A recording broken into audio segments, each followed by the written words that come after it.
Hi, and welcome back to the channel. Today what I would like to discuss with you is a reduction in the price of a property. Now, in some cases you may have a property that's been on the market for a bit too long, it's a property that you're trying to move, or maybe you really just want to reduce the price to kind of get some more traffic on that property. So today what I like to do is take you through really 3 tips or tricks that I think can help make that price reduction the best one for you and really make sure that you're making the best decision when it comes to reducing the price.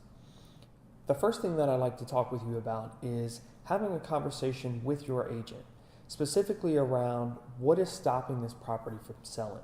Is there something that's holding this property back? Is there something that you could possibly be doing differently? One of the areas that I like to start is kind of feedback for the property. You've had a couple showings, you've had some people move through it, and it's really good if your agent can go back to their agent and get feedback about what those individuals liked about the property, what they didn't like about the property, and what could have potentially made a difference for them or an impact when they visited the property that could have maybe moved them into more of a buyer for the property. When you think about doing things differently, a couple things that you could possibly throw out is a lot of times uploading new images about the property. So maybe you have a photographer come out and shoot some new footage. Maybe you want to do a video on the property, or maybe you just even want to hold an open house. Doing something a little bit out of the norm or getting more traffic to the property is definitely going to help you.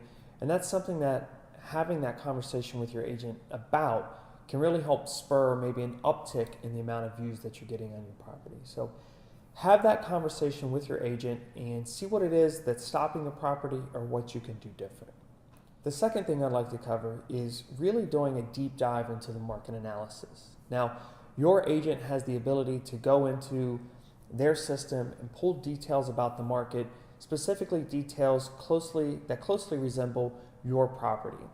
You can be looking at the same type of property, whether it's home, it's land, it's commercial properties. You can look at square footage. You can even look at things such as the average days that a property has been on the market.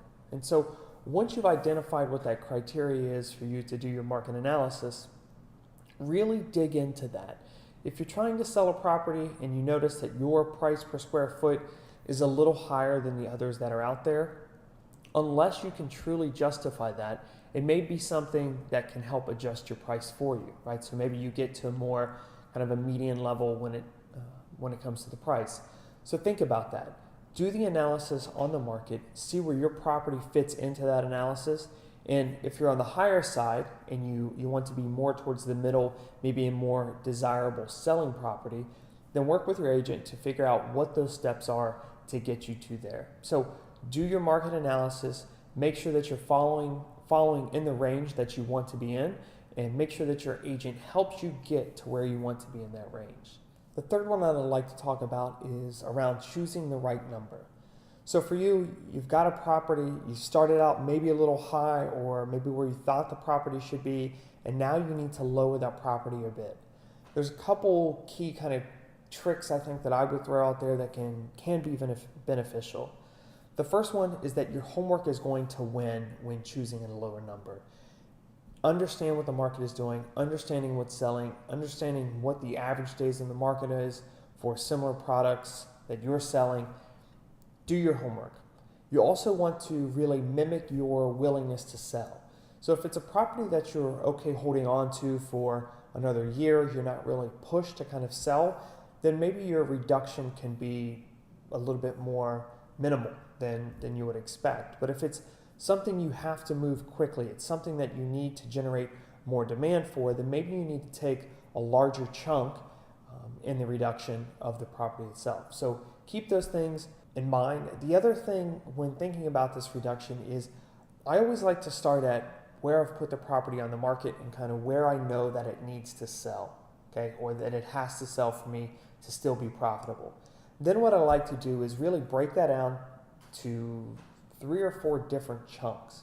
And for me, that kind of gives me a comfort level to know that I can go from where I started and that I have kind of a plan to get me down to where that bare minimum is if I need to sell there. So think again about maybe breaking this reduction up into 3, maybe 4 chunks And that really will help spur some more views of the property and even increase the demand for the property itself. So the three things that I would really tell you here is have that conversation with your agent.